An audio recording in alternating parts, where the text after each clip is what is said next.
Bueno, hoy no se asusten porque ven tantos dibujos, ¿sí?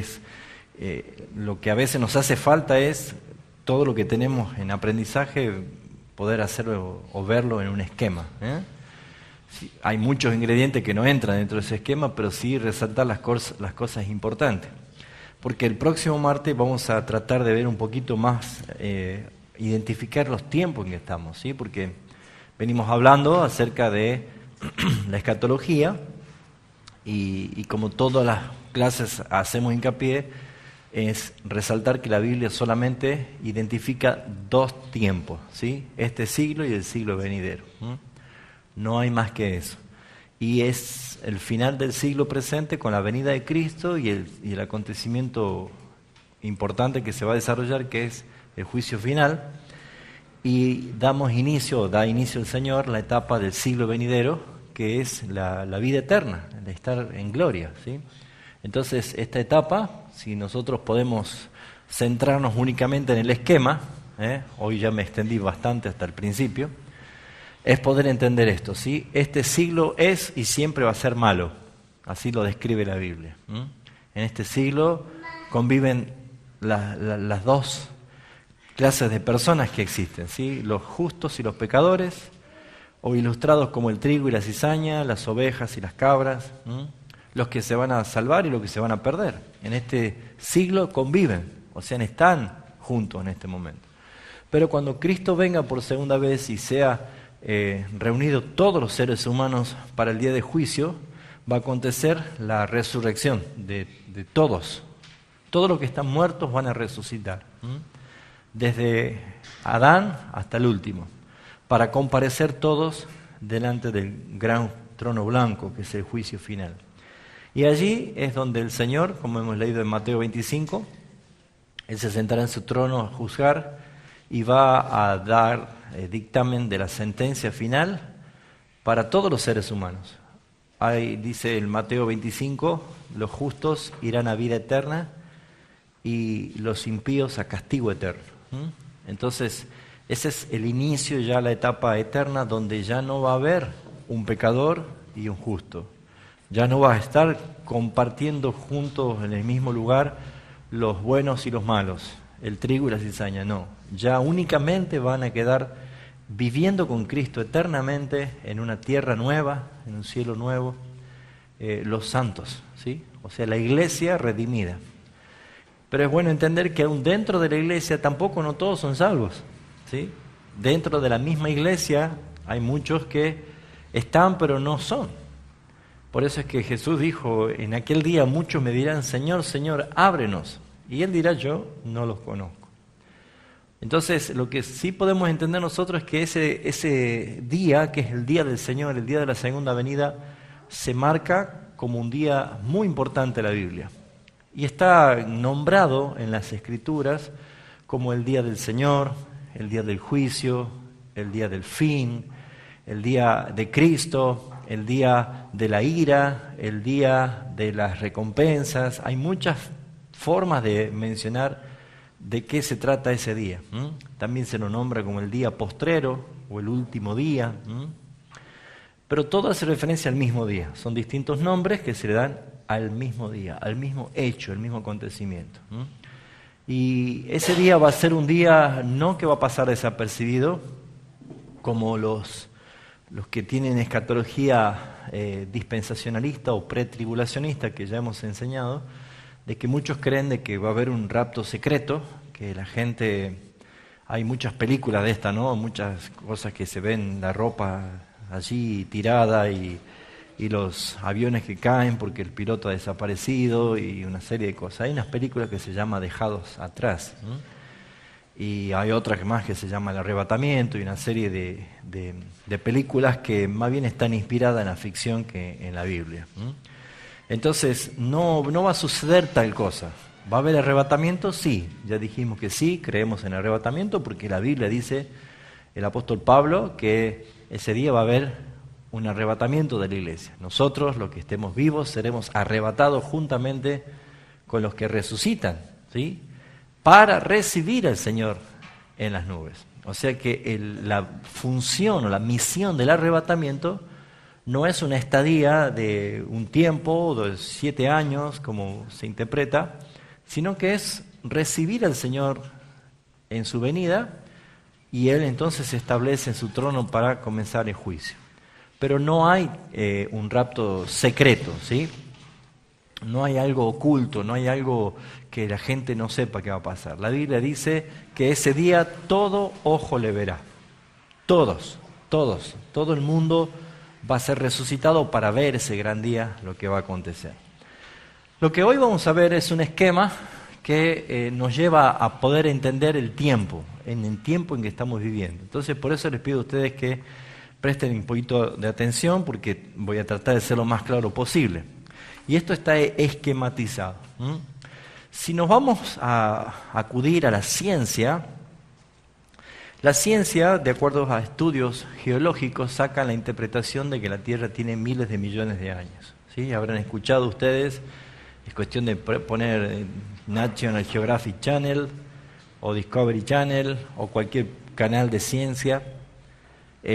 Las universidades, las facultades, la educación en general a nivel mundial está inspirada más que nada por la filosofía griega, entonces ellos no son creacionistas, sino que son evolucionistas. Aún hasta en la escuela primaria, muchos dicen hasta en forma burlona o quizás diciéndole en forma seria también de que el hombre desciende del mono. Aunque hay algunos que pueden tener cara de mono, pero no eso garantiza de que descendemos del mono, ¿no es cierto?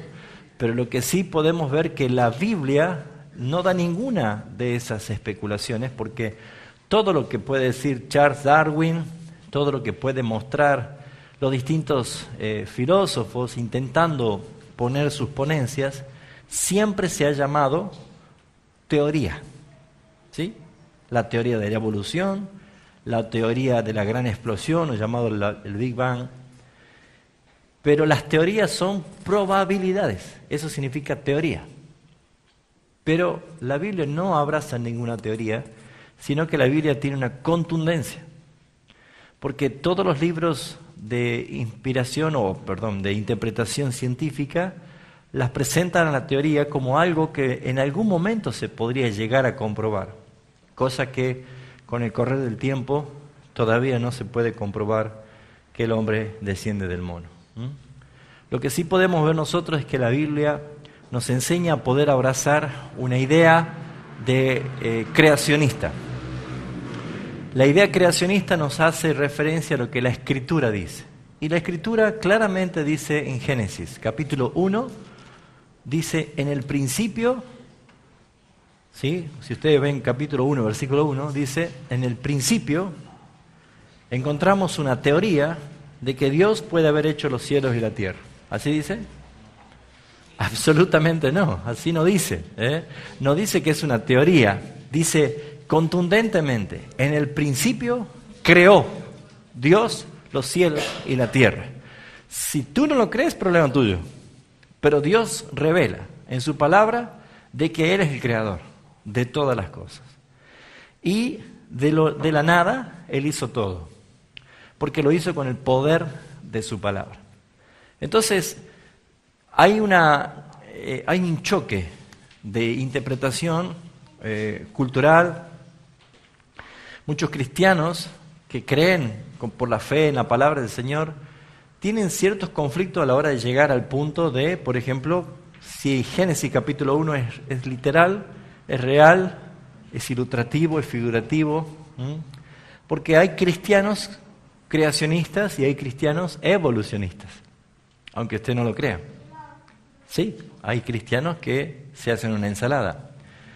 Y cuando entramos a hablar de la semana de la creación, estos 7 días que aparecen en Génesis capítulo 1, se puede llegar muchas veces a la conjetura o a las preguntas, ¿y cuándo existieron los dinosaurios? ¿Existieron los dinosaurios? ¿En qué etapa lo ponemos? ¿Cuándo lo ponemos? ¿O cómo fue el hombre primitivo? Y una serie de preguntas que quizás podríamos más adelante intentar responderla, porque existe dentro de la teología sistemática también una materia que se llama apologética. ¿Conocen lo que es la apologética? es la defensa bíblica con argumentos científicos, ¿sí? O sea, poder comprobar muchas cosas que la Biblia enseña. Por ejemplo, que el hombre es creado del polvo de la tierra. No sé si ustedes saben que los 14 componentes de la tierra lo tenemos nosotros, en el cuerpo. Agua, oxígeno, carbón. O sea, todo eso está dentro de nuestros componentes químicos. Entonces, hay cosas que no podemos nosotros tirarla a la basura o descartarlas sin antes pasar por una cuestión de evidencias. Hay un hermoso libro llamado, para aquellos que les gustan, y se lo puede conseguir en Librería Cristiana, yo lo tengo aquí, pero eso no lo vendo. Se llama Evidencias que exigen un veredicto. Es muy lindo, es un libro de apologética, enseña muchas cosas bajo la luz de la Biblia, con la inspiración o con la interpretación científica. Entonces es muy bueno poder entender esto. Pero ¿qué quiero ir con esto? ¿Es la semana de la creación literal? ¿Fueron realmente los 7 días como nosotros conocemos de 24 horas? Muchos pueden llegar a decir, bueno, esos días no son literales. Muchos pueden decir, interpretando, de que son un día, puede ser muchos años, ¿sí? Pero se nos cae ese argumento cuando nosotros vemos que cada día que Dios va enseñando en su palabra de cómo Él creó todas las cosas, vemos por ejemplo en Génesis capítulo 1, el versículo 5, cuando Dios llamó a la luz día y a las tinieblas llamó noche, inmediatamente añade, y fue la tarde y la mañana un día. O sea que lo que está mostrando es un ciclo de lo que dura un día. Para nosotros, lo que traemos el calendario solar o el calendario gregoriano, porque el calendario gregoriano se hizo fuerte desde el Papa Gregorio XIII, donde se cambió después de una bula papal y después de un concilio, el calendario que se había usado siempre, que era el calendario lunar. ¿Por qué? Porque era el calendario que regía las escrituras. O sea, un día no empezaba como nosotros, empieza a las 0 horas de la noche y termina a las 0 horas de la otra noche.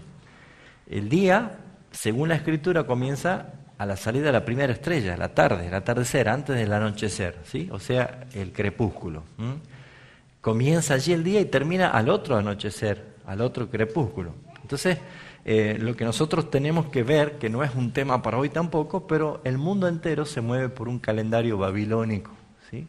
Por eso es que hay muchas fiestas paganas y muchas cosas que forman parte de una cultura babilónica y no bíblica. Pero no es el tema de hoy, solamente estoy haciendo mención un poquito de esto. Para poder entender el esquema de los 7 días, la semana de la creación, que son 7, y desde el día que Dios creó todas las cosas hasta el día de hoy, la semana sigue teniendo 7 días, ¿no es cierto? No, con la evolución no se le agregó un día 8, 9, no, sigue siendo 7 días.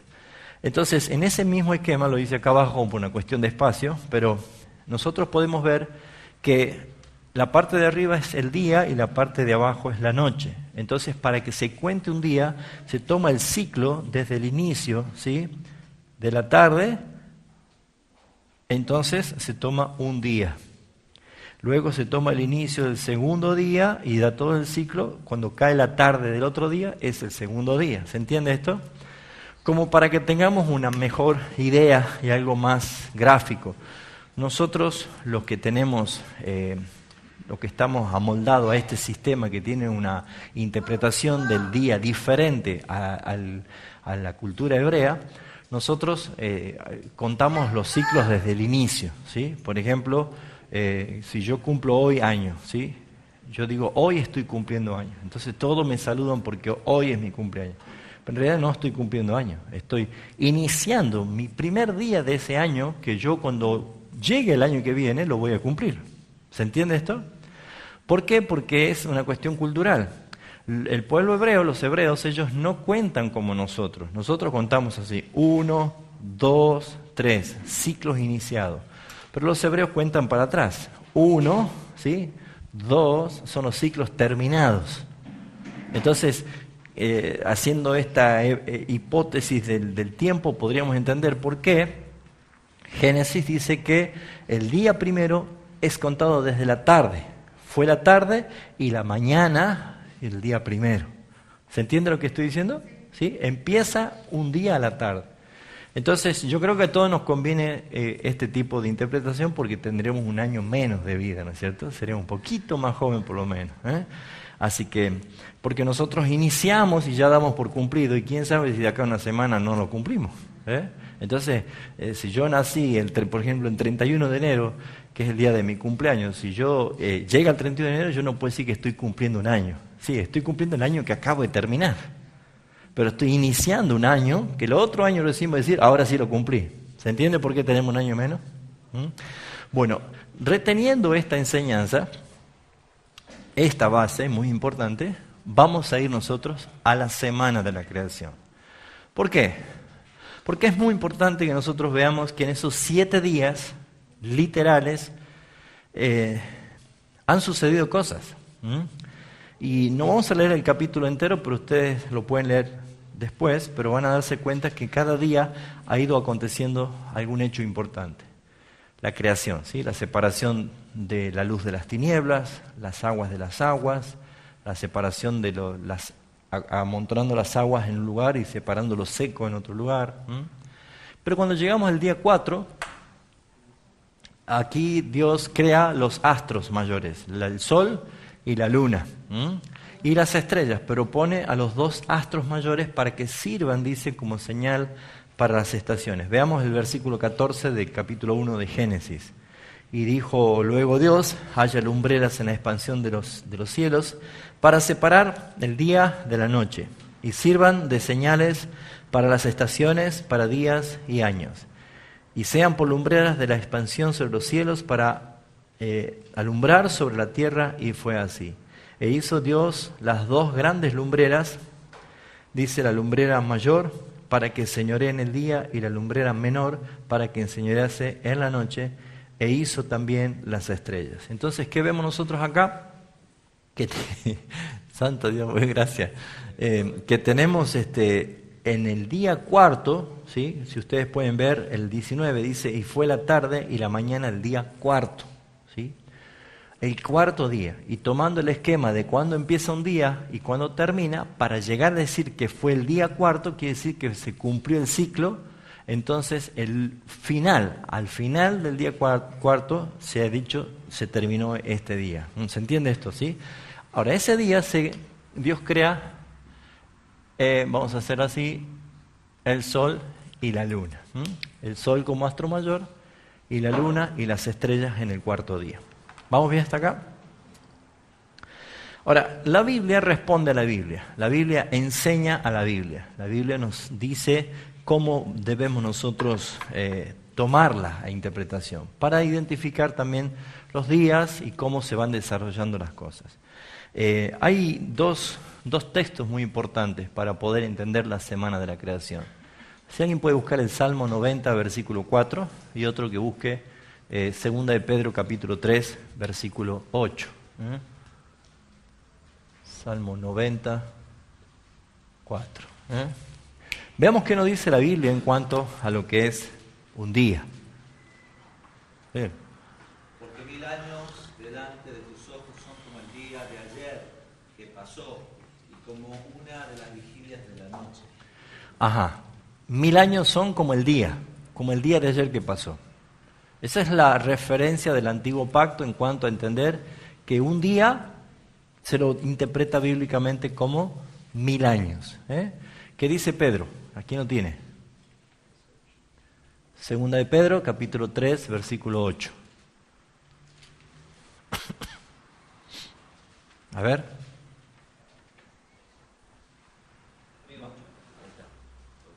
Mas, oh amados, no ignoréis esto, que para con el Señor un día es como 1000 años, y 1000 años como un día.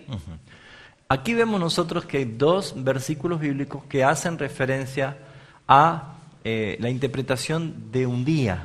¿Qué es un día y por qué hay una semana de 7 días nada más? Y el ciclo vuelve a empezar. Porque esos 7 días de la semana representan a 7 milenios. ¿Se puede entender esto? El día 1 equivale a 1000, el día 2 equivale a 2000 y así, el 3 equivale a 3000. Y de esa forma vemos nosotros de que en la semana de la creación tiene un paralelo de los acontecimientos y los sucesos. Hay 3 cosas importantes que han sucedido en la semana y podemos añadir una cuarta. La primera es, el primer día Dios dijo, sea la luz. Ahora, ¿qué luz es la que fue si recién el sol fue creado en el 4º día? ¿Cuál fue la luz? Pero nosotros podemos entender que el primer día Dios dijo, sea la luz, que ha comenzado en esa primera etapa, que ha comenzado en ese desarrollo de la creación. El 4º día Dios crea al sol. Vamos a tomar al sol como el astro mayor, el más grande de todos. Entonces, en el 4º día está expresado la creación de esto que es importante. Sea la luz, que acá no puse, luz, el sol, y luego sí aparece en el 6º día, recién al final, Dios ha creado al hombre. ¿Sí? Y después que creó al hombre, el 7º día es el día del reposo. Dice Dios, reposó de sus obras, descansó. Por lo tanto, este día fue llamado Día del Señor. El día del Señor, ¿sí? Porque es el día del reposo. Muy bien, cuando vamos entendiendo este esquema y hemos tomado la base de que un día para Dios es 1000 años y 1000 años es un día, entonces vamos a entender que en el desarrollo de esa semana de creación, la historia de la humanidad desde el día que fue creado todo, va en pleno desarrollo de acontecimientos y de sucesos que se van manifestando con una claridad impresionante de que tiene razón el Señor que 7 días son representantes a 7 milenios. ¿Se entiende esto? ¿Por qué? Porque desde que comenzó todo, hasta cuando Cristo nace Jesús, podríamos decir prácticamente el final del 4º día. O sea, del 4º milenio. ¿Qué es lo que nos puede enseñar a nosotros la Escritura que represente a Cristo como que es el sol? Malaquías capítulo 4 nos enseña, nos dice lo siguiente, y hace una clara alusión de que está hablando proféticamente de Jesucristo. Malaquías capítulo 4 dice así, porque he aquí viene el día ardiente como un horno, y todos los soberbios y todos los que hacen maldad serán estopa. Ya saben que Malaquías para los nuevitos es el último libro del Antiguo Testamento, antes de Mateo. Dice, versículo 2, más para vosotros, los que teméis mi nombre, ¿qué dice que va a pasar? Nacerá el sol de justicia. Escuche, nacerá el sol de justicia. Para vosotros nacerá el sol de justicia y en sus alas traerá ¿qué cosa? Salvación. No hay nadie más que pueda traer justicia y salvación sino es Jesucristo. Y se lo llama el sol de justicia. El sol de justicia. La misma Escritura muestra que nosotros los justos, la senda de los justos es como la luz de la aurora que va en aumento hasta que el día es perfecto. Está mostrando que la salvación está relacionada con la ilustración del sol. Por lo tanto, nosotros vemos que este 4º día es el día, vendría a ser en el final, acuérdense que contamos ciclos cumplidos, 4, es cuando Jesús nace. No tenemos una proximidad cuando nació, pero se puede entender que ese 4º día es el fin del siglo 4, ¿sí? O sea, del 4º milenio. Y podemos ver nosotros de que Jesús ha comenzado su ministerio y ha desarrollado una vida de 33 años de ministerio y murió. Ahí está la cruz. ¿Me van siguiendo? Seguro. Jesús murió y Él resucitó y ascendió a los cielos. ¿Qué pasó con el calendario cuando Jesús muere y resucita? Es más, desde que Jesús nació, el calendario universal fue afectado por una evidencia. Y la evidencia es que ya no hay calendarios a nivel mundial que puedan reemplazar al calendario del cristianismo. ¿Por qué? Porque todo se divide en antes de Cristo y después de Cristo. Si ustedes pueden ver esto, hay culturas y civilizaciones que mantienen el recordatorio de su calendario. El pueblo de Israel está conmemorando el año 5790 y pico, no recuerdo bien. Los japoneses, el pueblo chino tiene la idea milenaria, ellos van por el año 6000 y tantos, ¿sí? Ellos cuando hacen la fiesta de su año nuevo chino, sacan los dragones, todo, ellos van por su año 6000 y pico. Ahora, ¿cuál es el calendario que manda? Porque ya sea un judío, o ya sea un chino, o ya sea un ateo, que no cree en Dios o no cree en Cristo, a la hora de firmar un cheque, a la hora de anotar en el registro civil un nacimiento de alguien, no le pone año 6000 o año 5000, sino que sí o sí tiene que poner año 2016. Sujetos todos los seres humanos sujetos a un calendario que no tiene ninguna discusión en el mundo, sea o no sea del cristianismo. ¿Se entiende esto? Entonces, fíjense ustedes que algo ha pasado con la venida de Cristo, y desde que Cristo llegó a este mundo y comenzó su ministerio, murió y ascendió, han pasado ya ¿cuántos años? 2000 años, porque la era cristiana nos dice que vamos ya por el año 2016. ¿Se entiende esto? Muy bien. En el transcurso de la historia, desde Adán y Eva, el juicio primitivo que hizo Dios sobre la humanidad, la destrucción por el diluvio con Noé, la refundación de la tierra después de los 8 que se salvaron y comenzaron de nuevo, y que se multiplicó la maldad de la tierra y a otra vez de todos los habitantes hasta que llegamos a Génesis 11 en la Torre de Babel, que Dios los esparció por toda la tierra, por todo el mundo, confundiendo allí sus lenguas. Y luego el llamamiento desde Ur de los Caldeos de Abraham, quien iba a ser el padre de la fe, a quien se le hace la promesa de ser él una nación grande, de haré de ti una nación grande, y que iban a hacer llenar de bendición a toda la tierra por causa de Abraham. Ahora, todos estos acontecimientos, que después de la promesa de Abraham llegó Isaac, luego Isaac Jacob, después de Jacob los 12 hijos de la tribu de Israel, ¿se acuerdan? Y de la tribu de Israel fue escogida la tribu de Judá, y de Judá nació luego el Mesías, Jesucristo. Han acontecido los primeros 4000 años. Jesús nace al fin del año 4000, del milenio 4000. ¿Se entiende esto? Cuando Cristo muere y asciende, solamente han acontecido que han pasado ya 2000 años. Nosotros, bueno, lo que tenemos un poquito más de edad, cuando éramos chicos decíamos que en el año 2000 se pierde el mundo, ¿se acuerdan? ¿Quién nos dijo eso? En el año 2000 se pierde el mundo. Y hasta había suposiciones de cosas que iban a pasar, que iban a venir invasiones extraterrestres. La gente inventaba todas estas cosas, que los autos iban a volar, ¿se acuerdan? Mucha gente se suicidó, mucha gente se mató por eso. Esos días previos al 2000, uff. Bueno, no vuelan los autos, vuelan los precios, pero algo vuela, ¿no es cierto? Pero lo que sí podemos ver nosotros es que si nosotros entendemos, ya se ha completado los 6000 años de la semana de la creación. Por lo tanto, estamos nosotros en el día, o iniciando ya, en estos primeros tiempos, el día del Señor.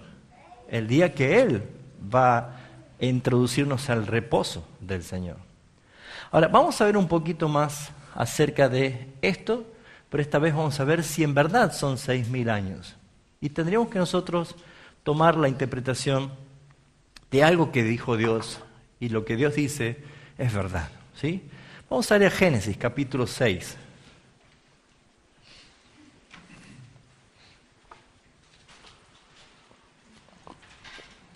Génesis capítulo 6.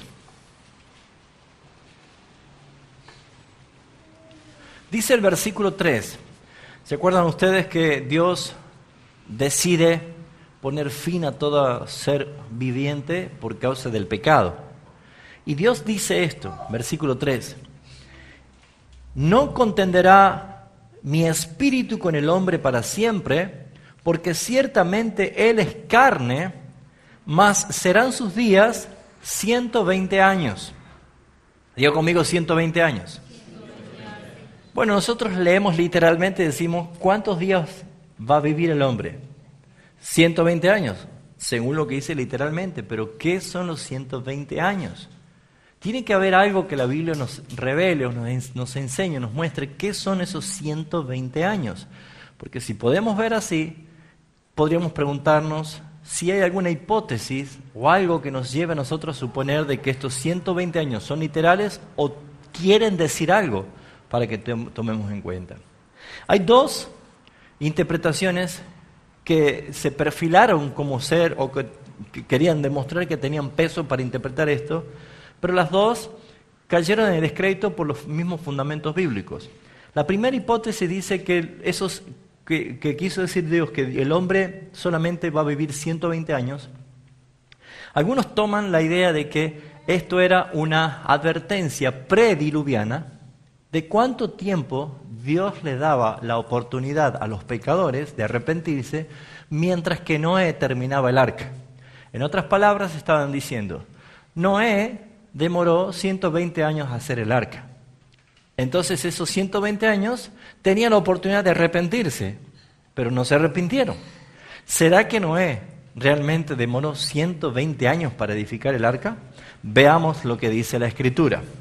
En el Génesis capítulo 5, versículo 32, podemos encontrar, luego de la genealogía, que dice lo siguiente.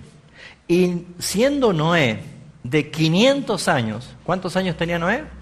500 años. Engendró a Sem, a Can y a Jafet. Bueno, ya es un milagro que un hombre a los 500 años tenga 3 hijos, ¿no? Pero la Biblia intencionalmente quiere mostrar que cuando Noé tuvo sus hijos, ¿cuántos años tenía? 500 años. ¿Sí? Ahora, veamos lo que dice el capítulo 7, versículo 6. Era Noé de 600 años cuando el diluvio de las aguas vino sobre la tierra. ¿Le demoró a Noé 120 años hacer el arca? No, porque a lo sumo, ¿cuánto le demoró a Noé? 100 años. No es entonces cierto de que Noé estuvo 120 años edificando el arca, porque tenemos 2 textos bíblicos que certifican que Noé tenía 500 años cuando engendró sus hijos y tenía 600 años cuando vino el diluvio. Entonces no es posible de que alguien pueda creer que lo que dice el Señor, que esos 120 años será el tiempo que el hombre va a vivir hasta que Noé haya terminado el arca, no es verdad. La otra hipótesis, que también se cae sola, es que el hombre postdiluviano, después del diluvio, solamente iba a vivir como máximo hasta 120 años. ¿Será cierto? Vayamos a ver lo que dice la Escritura. En Génesis capítulo 11, habla de los descendientes de Sem. ¿Quién era Sem? Un hijo de Noé. Y fíjense ustedes que esta lista de descendientes son todos postdiluvianos, o sea, después del diluvio. Fíjense, en versículo 11, vivió Sem, ¿cuántos años? 500 años. Versículo 13, vivió Arfaxad, ¿cuántos años? 403 años. Versículo 15, vivió Sala, 403 años. Versículo 17, vivió Eber, 430 años. Versículo 19, vivió Peleg, 209 años.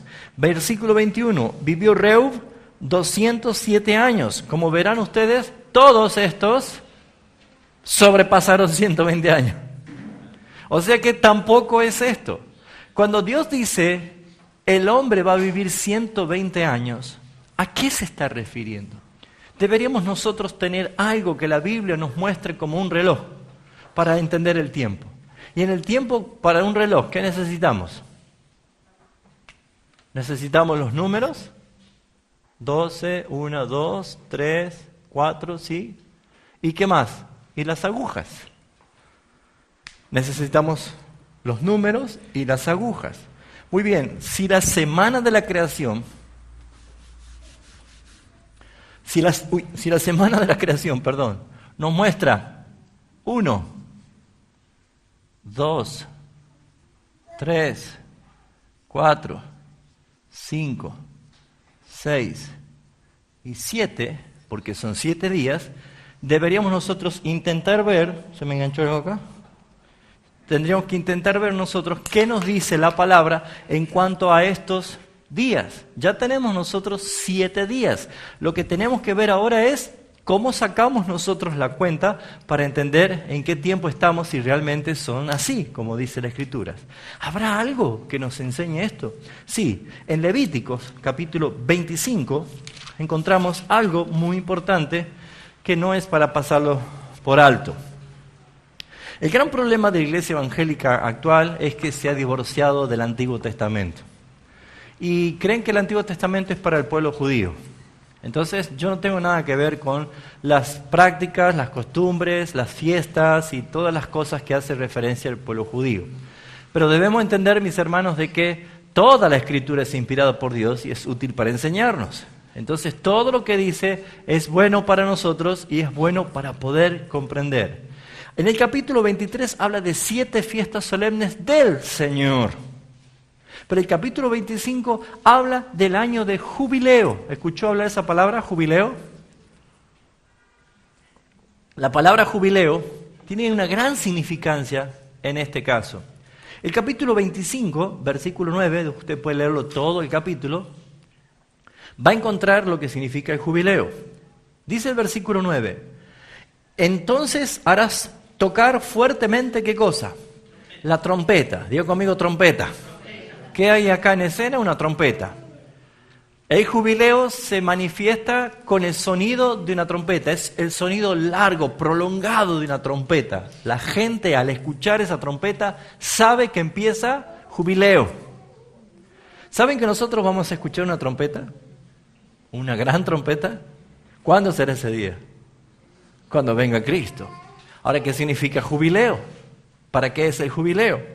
Dice entonces, harás tocar fuertemente la trompeta en el mes séptimo, a los 10 días del mes, y el día de la expiación será, harás tocar la trompeta por toda vuestra tierra, y santificaréis el año 50. Yo conmigo 50. Entonces, cada 50 años, o sea, cuando llegaba el 49 y se tocaba la trompeta anunciando el año 50, ese año era el año del jubileo. O sea, cada 50 años había un jubileo. ¿Se entiende esto? Dice, ese año os será jubileo y volverá cada uno a vuestra posesión, cada cual volverá a su familia. Versículo 11, el año 50 os será jubileo. ¿Vamos bien? Entonces aquí aparece la palabra jubileo. Esta palabra jubileo en hebreo es la palabra yovel. Yovel significa toque de trompeta o anuncio de gran alegría. Eso significa yovel. Cuando se tocaba la trompeta y todo el pueblo de Israel esperaba ese día que se toque, no era como todas las veces se tocaba una trompeta, sino que esta era fuertemente, estaba anunciando jubileo. Y todo el pueblo, cuando sentía esa trompeta, se llenaba de alegría porque algo pasaba. 4 cosas importantes pasaban. Número 1, cuando se tocaba la trompeta, todos los esclavos inmediatamente quedaban libres. Así que si alguien era esclavo y llegaba al año 50 y se tocaba la trompeta, todos los esclavos quedaban libres. Ahora, no era la esclavitud como se conocía en algún momento, simplemente porque alguien tenía más plata que otro y lo sometía a esclavitud. Sino que era, por ejemplo, yo le pedía prestado cierto dinero a Jessica y yo me comprometí a pagar en tal fecha y yo no llegaba y yo era deudor con ella. Por ley yo tenía que cumplir la tarea de esclavo, de sirviente de ella hasta que ella considere que la deuda estaba pagada. ¿Se entiende esto? Y ser esclavo significaba dejar la familia, dejar la casa, dejar el trabajo, dejar todo para ser un esclavo y estar en servicio de la persona que me tomó por esclavo. Así que imagínense si alguien estaba en esclavitud, cuando ya decía, mañana va a ser el día de jubileo, y apenas sonaba la trompeta, ¿iba a llorar de pena o de alegría? ¿Sabe lo que significa eso? Que vuelve otra vez a la libertad. Bueno, nosotros esperamos un jubileo. Cuando suene la trompeta, Jesucristo, vamos a entrar en pleno jubileo. Pero mire lo que encontramos después también. No tan solo que es la libertad de los esclavos, sino también que todas las deudas son canceladas. Eso sí que es buena noticia. Todas las deudas son canceladas en el día de jubileo. Por lo tanto, el que tenía deuda, por ley, tenía que decir, no me debes nada.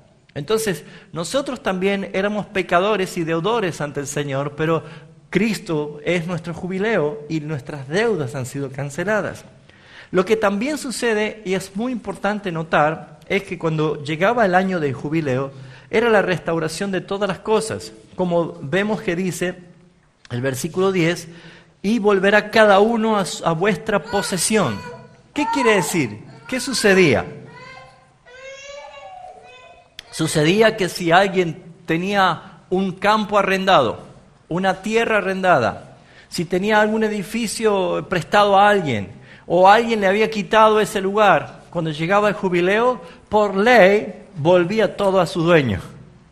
¿Se entiende esto? Ahora, todo esto es muy importante porque tiene un gran significado, que traía, cuando estas trompetas sonaban, libertad a los esclavos, cancelación de deudas, recuperación de lo que era de uno y estaba perdido. Y el cuarto elemento es que cuando se tocaban las trompetas, todo ese año se iniciaba una gran celebración. Todo ese año no se trabajaba, se dejaba descansar la tierra. Todo ese año se comía de lo acumulado en graneros de las cosechas anteriores. Por lo tanto, todo un año era de fiesta y de celebración. Imagínense ustedes. Entonces, ¿qué significa jubileo? Jubileo es un tiempo de gran fiesta. Ahora, nosotros esperamos nuestro gran jubileo. Y eso va a suceder cuando Cristo venga otra vez. Pero también la pregunta es, ¿tendrá Dios su propio jubileo? ¿Tendrá Dios recuperación de todo lo que es suyo? Si ustedes me acompañan a Hechos de los Apóstoles capítulo 3, van a ver ustedes, van a notar ustedes, mis amados hermanos, que el apóstol Pedro dice lo siguiente.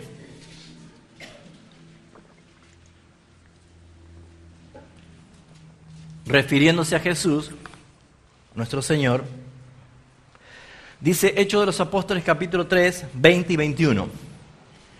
Y Él envía a Jesucristo, que os fue antes anunciado, a quien de cierto es necesario que el cielo reciba hasta los tiempos de la restauración de todas las cosas. En otras palabras, Dios también espera su jubileo cuando suene esa trompeta. Porque según el Salmo dice, de Jehová es la tierra y su plenitud, el mundo y los que en él habitan. Todo lo que es creado por él, Dios lo va a recuperar, va a ser posesión suya, todo cuando sea este jubileo. Entonces, ¿qué es un jubileo? Es un tiempo de gran celebración que pasan estas cuatro cosas principales. La Biblia pone esto y uno dice, ¿para qué nos sirve ese texto? ¿Para qué me sirve a mí ese texto de jubileo? Si nosotros no somos judíos, no practicamos fiesta de jubileos. Es más, si yo no pago mis deudas, me embargan las cosas. Entonces, ¿cuál es el tema de esa fiesta o ese año de jubileo? Esa es una de las agujitas del reloj. Es lo que nosotros tenemos que entender e interpretar.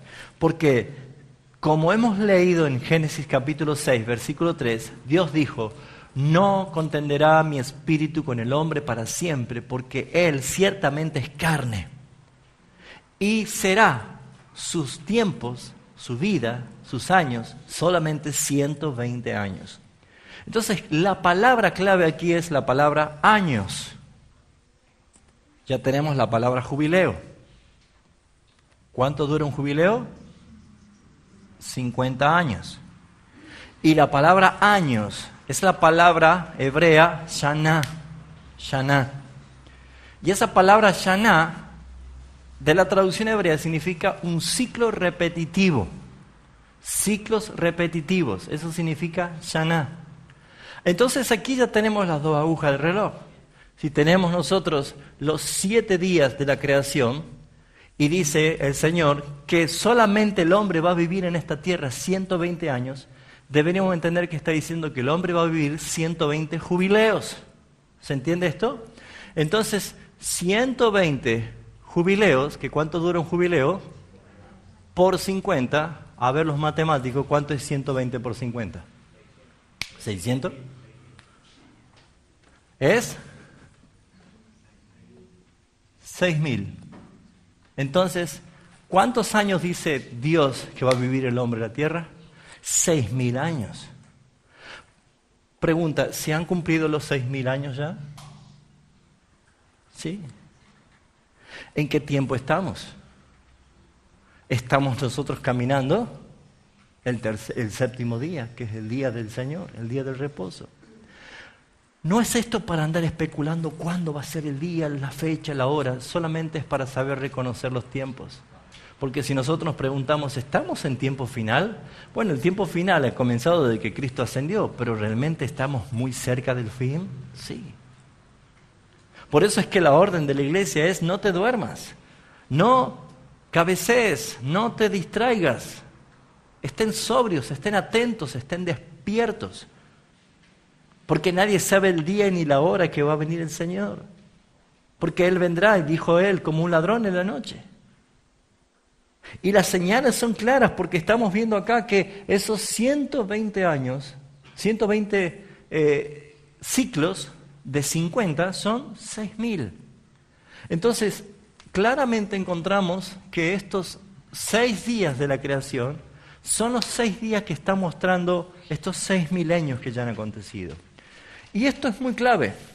El hombre fue creado en el 6º milenio. Y no quiere decir que recién en el año 6000, o sea, en este último milenio, recién se ha creado el hombre. No. La intención de que Dios puso al hombre es para que señoree sobre todo. Y usted se dio cuenta que en este siglo XXI, de este último milenio, o algunos le llaman el tercer milenio ya, ¿se ha dado cuenta usted que hoy por hoy el alcance de la tecnología, de la ciencia, de la sabiduría, está llegando a un esplendor máximo del hombre, en el cual nos deja deslumbrado, nos deja asombrado, pero no tan solo que beneficia a los demás, sino que ya está entrando a un nivel de provocación a Dios?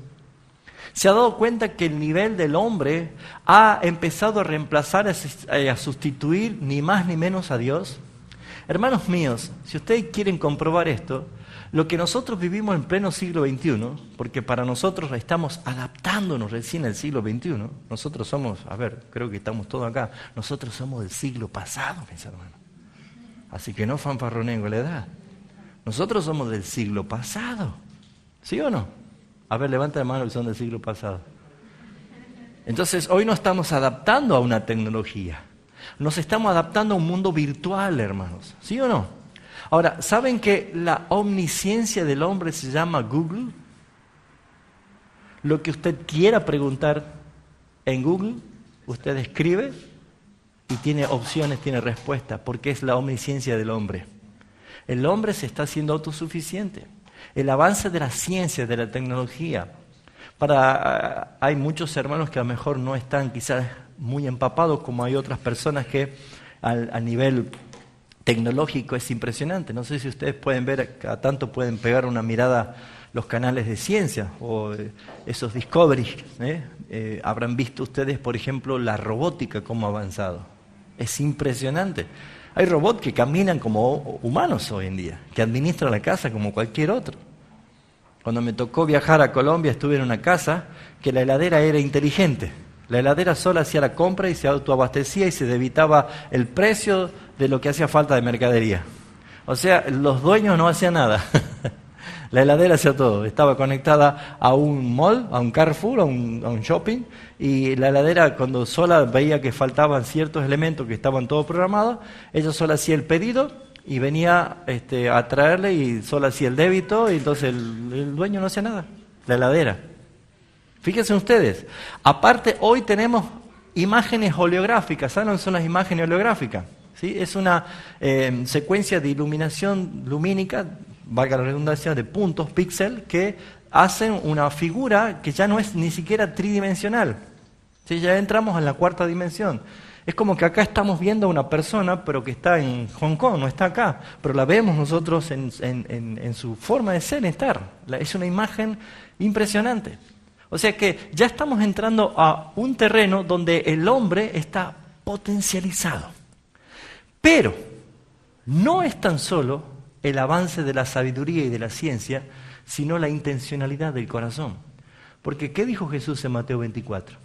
Que la maldad iba a ir ¿cómo? En aumento. La maldad no decrece.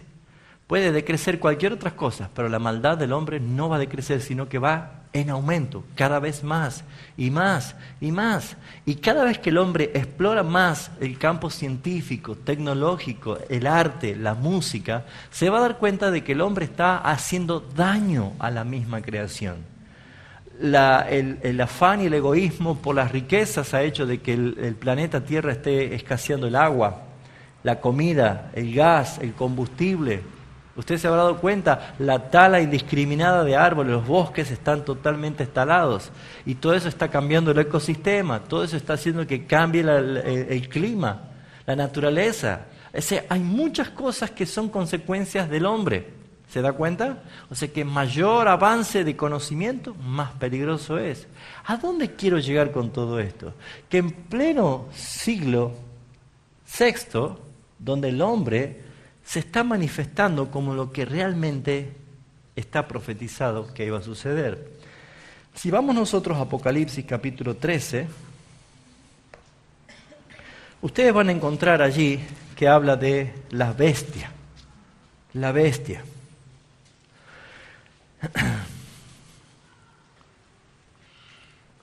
La bestia. ¿Quién es la bestia? ¿Qué hace la bestia? Versículo 11.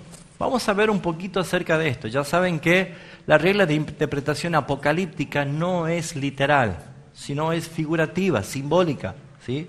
Es un error para aquellos que creen que es literal. Si algunos creen que es literal, que van a andar con la marca del 666 en la mano o en la frente, o que hay un microchip que te van a poner, no, eso es fantasía, mis hermanos, no es eso, porque lo toma literal. ¿Qué quiere decir esto? Veamos, versículo 11. Después vi otra bestia que subía ¿de dónde? De la tierra. ¿De dónde subía? De la tierra. ¿De dónde fue creado el hombre? Del polvo de la tierra, ¿sí? Hola. Ya hay algo allí, ¿no es cierto? Dice, subía de la tierra, tenía 2 cuernos semejantes a los del cuerno de un cordero, pero habla como dragón. Escuche, cuernos de cordero, cuernos es señal de poder.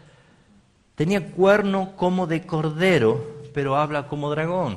La figura del cordero siempre ha sido la figura de algo manso, tranquilo. Cristo es el Cordero de Dios. La apariencia y el poder inicial es como la del cordero, o sea que tiene mucho que ver la influencia del cristianismo. Pero lo que habla como el dragón. Y el dragón es Satanás. ¿Sí? ¿Vamos bien hasta acá? ¿Por qué? Porque el hombre, en este desenlace del siglo XXI, está profanando las cosas santas. Está blasfemando contra el Altísimo. El hombre está creando cosas que en verdad van a tener sus consecuencias delante de un Dios justo. Que ejerce toda autoridad de la primera bestia en presencia de ella y hace que toda la tierra y todos los moradores de ella adoren a la primera bestia cuya herida mortal fue sanada. No es el tema, voy a seguir adelante. También hace grandes señales, de tal manera que aún hace descender fuego del cielo a la tierra delante de los hombres y engaña a los hombres de la tierra con señales que le ha permitido hacer en presencia de la bestia, dice, mandando a los moradores de la tierra que le hagan imagen a la bestia que tiene la herida que fue de espada y que vivió. Se le permitió infundir aliento. No voy a entrar a ninguna especulación, aunque tengo ganas, pero no voy a entrar a ninguna especulación sobre esto porque no es mi tema hoy, ¿sí? Quiero llegar al punto. se le permitió infundir aliento a la imagen de la bestia para que la imagen hablase e hiciese matar a todo el que no la adorase. Esto le tiene que traer una memoria de Daniel, ¿no es cierto? Y los 3 amigos, las consecuencias por no adorar la imagen de Nabucodonosor. Bueno, versículo 16. Y hacía que a todos, pequeños, grandes, ricos y pobres, libres y esclavos, se le pusiese una marca en la mano derecha o en la frente. Acá aparece la palabra marca, en la mano derecha y en la frente. No es literal. ¿Por qué la mano derecha? Porque justamente en el contexto del pueblo hebreo, y Juan, que era judío, entendía claramente que la izquierda era una mano prohibida, no la usaban porque era la siniestra, era algo bajísimo, indecoroso. La izquierda no se la usaba, solamente la diestra, ¿sí? Hoy en día creo que hasta el día del zurdo, ¿no es cierto? Festejan todo porque hay mucha gente que escribe con la izquierda, pero hace unos, no sé, un siglo atrás, hace unas 30 o 40 décadas atrás o 50 décadas atrás, los niños que nacían zurdos, ¿saben qué hacían? Lo ataban para que se acostumbren a escribir con la derecha. ¿Sabían esto? Porque no era bien visto que alguien sea zurdo, ¿sí? Ahora, fíjense ustedes que en esto encontramos que la mano derecha está hablando en la tipología apocalíptica todo lo que se hace para bien. Todo lo que se hace para bien se usa la mano derecha. La frente es la señal de todo lo que se piensa. Entonces, la bestia infunde una influencia sobre todas las personas para dominar lo que piensa y lo que hace. ¿Se entiende esto? No es literal de una marca, de un tatuaje del 666 como algunos ya se han tatuado. No es eso, sino que mire lo que dice acá. Y que ninguno pudiese comprar ni vender. El problema es económico. ¿Hacia dónde va la iglesia a sufrir una persecución y una gran tribulación? Es por causa de lo económico. ¿Sí? Ahora, que nadie pueda ni comprar ni vender, sino que el que tuviese la marca o el nombre de la bestia o el número de su nombre. Escuche, el número de su nombre. Y aquí dice, hay sabiduría. Versículo 18. El que tiene entendimiento, cuente el número de la bestia, pues su número es número de ¿qué dice? De hombre. El número de la bestia, 6, es número de ¿quién? De hombre, 6. Cuando dice 6, se identifica con el hombre. ¿Por qué el número de la bestia es 6, 6, 6? Si el número de la bestia es hombre, ¿qué está diciendo acá? Hombre, hombre, hombre. Y no es que son 3 hombres, porque fíjense en lo que dice. Cuenta el número de la bestia, pues es número de hombre, y su número es 666. Las traducciones más antiguas dicen, el número es 666. Una cuestión de traducción, nosotros tenemos 666. Entonces nos vamos a hacer guerra espiritual contra el número. ¿Qué pasa si el teléfono te toca el número 666?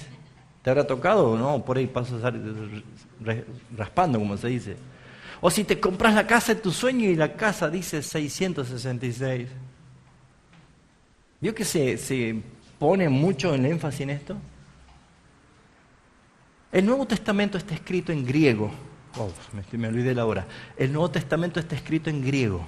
El Antiguo Testamento está escrito en hebreo. El griego no tiene la posibilidad de maximizar algo. Por ejemplo, la palabra santísimo. No se puede maximizar la palabra santísimo porque no existe en el vocabulario griego esa palabra. Cuando alguien quiere maximizar algo, tiene que repetir 3 veces. Por ejemplo, Dios es santo, santo, santo. Significa santísimo. Cuando acá vemos nosotros que el número, está hablando de hombres, se dice, el número es 666.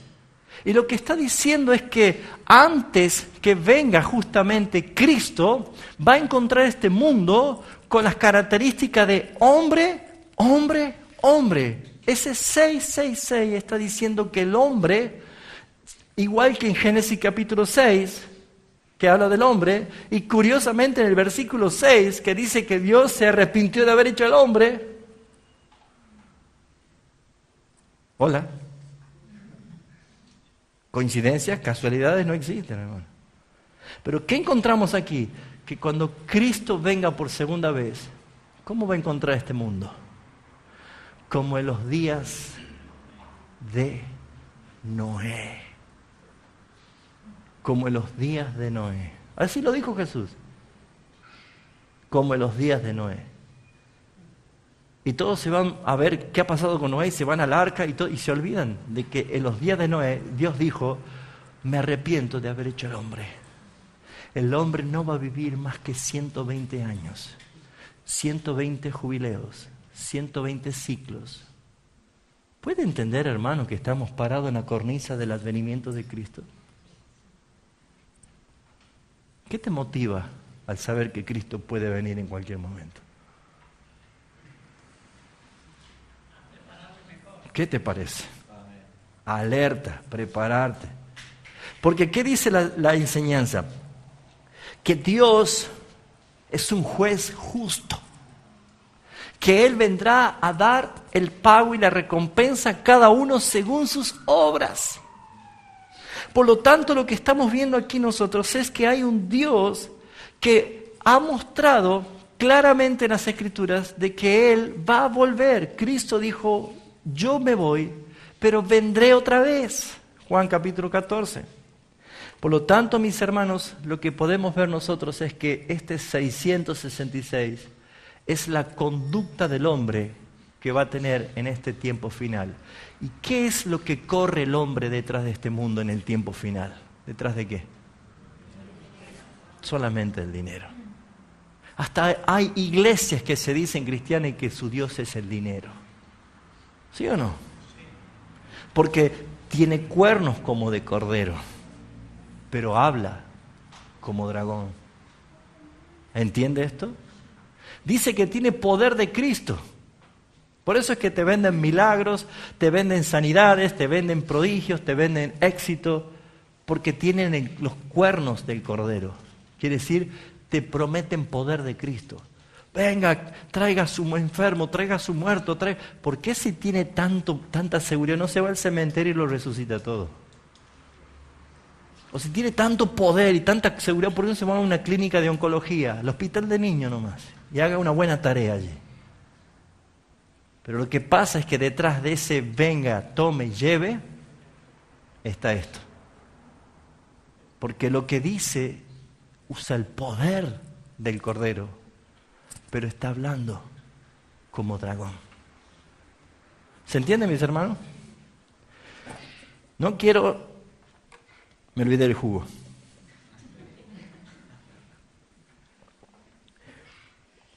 No quiero que caigamos en especulaciones de cuándo será el día ni nada de esto. Solamente podemos nosotros entender con la palabra que hay cosas muy claras que nos enseña el Señor a estar preparado. Pero lo que yo no tengo ninguna duda, y pueden discutir muchos evolucionistas, de que la Tierra tiene miles de millones de años, yo le creo a la palabra.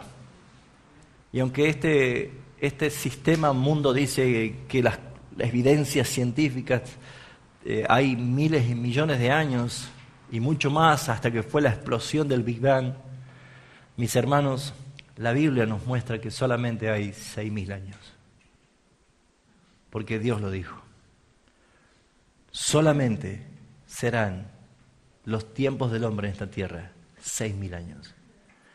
Porque Él dijo 120 años, 120 jubileos, 120 ciclos de 50. Y mis hermanos, si nosotros somos los privilegiados al poder estar llegando al tiempo final, Pablo anhelaba ver esto, él decía, nosotros los que estemos vivos, los que hayamos quedado, veremos al Señor. Bueno, Él se murió. Pero si nos toca a nosotros, qué privilegio. Entender por qué dice que cuando estemos afligidos y atormentados, nos paremos erguidos y levantemos nuestros rostros, porque nuestra redención está cerca. Y esto es lo que quiero terminar. En el esquema ya hemos visto y hemos enseñado de que cuando Jesús resucitó de los muertos, ató a Satanás por 1000 años, según Apocalipsis capítulo 20, versículo 1 al 30. Ya explicamos qué significa atar. Atar significa permitir o no permitir. No es que el diablo está en un sótano atado con una gran cadena. No, es un sentido figurado. Está mostrando de que Jesús, cuando resucitó, ató a Satanás por 1000 años. Y estos 1000 años que aparece en este capítulo únicamente no es literal, sino que habla de un proceso prolongado de tiempo. Esos 1000 años es un periodo donde se está desarrollando lo que es la era de la iglesia. Ahora, ¿qué dice Apocalipsis capítulo 20? ¿Para qué se lo ató a Satanás? Fíjese lo que dice allí.